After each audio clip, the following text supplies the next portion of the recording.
All right, let's dive into a really fascinating puzzle, one that sits right at the intersection of music and language. We're going to explore what happens when the pitch of your voice isn't just for melody, but it's what gives a word its meaning.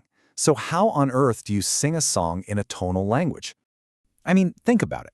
This is the central problem, right? The whole point of a melody is that it goes up and down, forcing you to change your pitch constantly. But if changing your pitch literally changes the word you're saying, it seems like songs should be impossible. So how do they do it?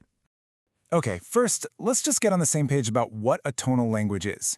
In English, I can say the word house with my voice going up or going down, and it's still just a house.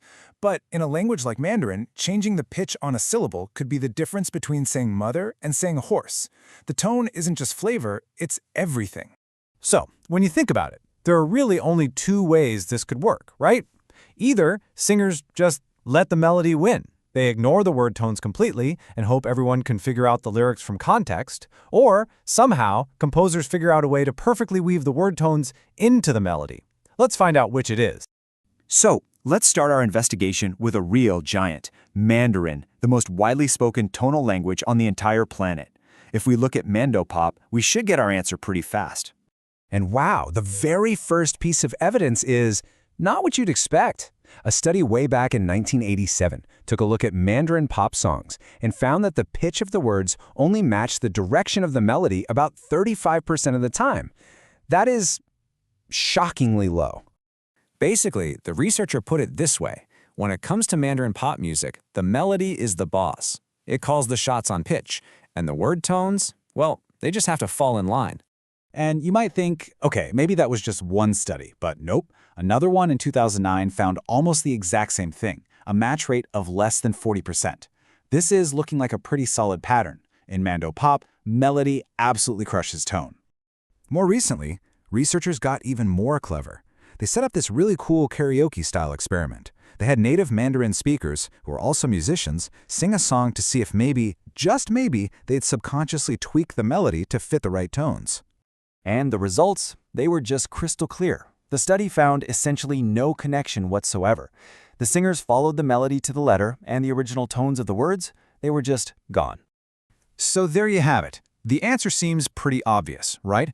In tonal languages, melody is king. You sing the tune, and you forget about the tones. It's simple, it's elegant. But what if it's not the whole story? Because the moment we look at another very similar Chinese language, the entire story gets flipped on its head.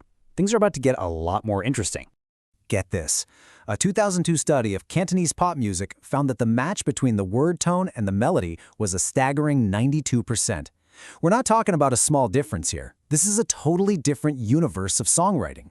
And this isn't just some academic number. It actually changes how people listen to music.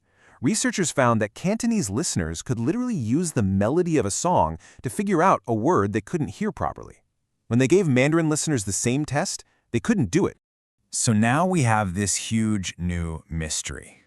How can two languages so closely related have such completely opposite philosophies when it comes to making music? One that basically ignores tone and one that obsesses over it. Why? Well, the answer isn't about culture or history. To crack this code, we've got to go deeper, into the very architecture of the languages themselves. We need to talk about two different kinds of tones, level tones and contour tones. Okay, now look at this table, because the secret is hiding in plain sight. At first, you'd think Cantonese, with 6 tones, would be harder to write music for than Mandarin with its 4 tones. But look closer. The real key is the type of tones. See how Cantonese has 3 flat, level tones, while Mandarin only has 1? That's the key.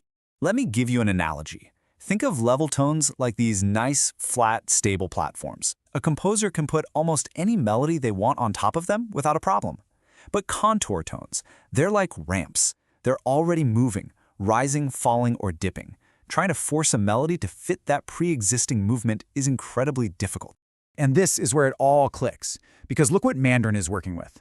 When you look at the words people actually use every day, about 80% of them have those difficult, dynamic contour tones. So a songwriter in Mandarin is almost always wrestling with these really challenging tonal shapes. And then you flip over to Cantonese, and it's a completely different world. It's the mirror opposite. Over 60% of the tones people use are those easy, flat, level tones.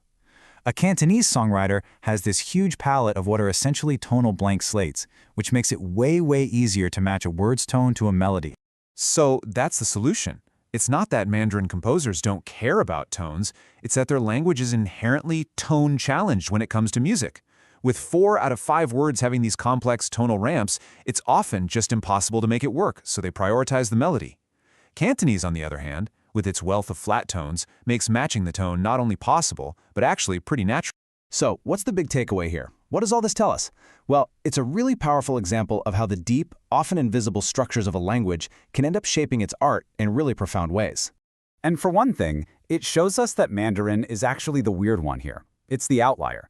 When you look at other tonal languages around the world like Zulu in Africa or Thai in Southeast Asia, they tend to behave a lot more like Cantonese, with a really high match between word tone and melody. So, when you boil it all down, what you're really seeing is this incredible principle at work. The fundamental building blocks of a language, things like how many flat tones versus rising tones it has, create a set of invisible rules. And these rules guide and shape what's possible, or at least what's practical, for the artists who speak that language. And that's the thought I want to leave you with. Think about the music you love, the poetry, maybe even the rhythm of stand-up comedy. What are the invisible, linguistic rules hiding in your language that are shaping the art that you know and love? It's something to think about.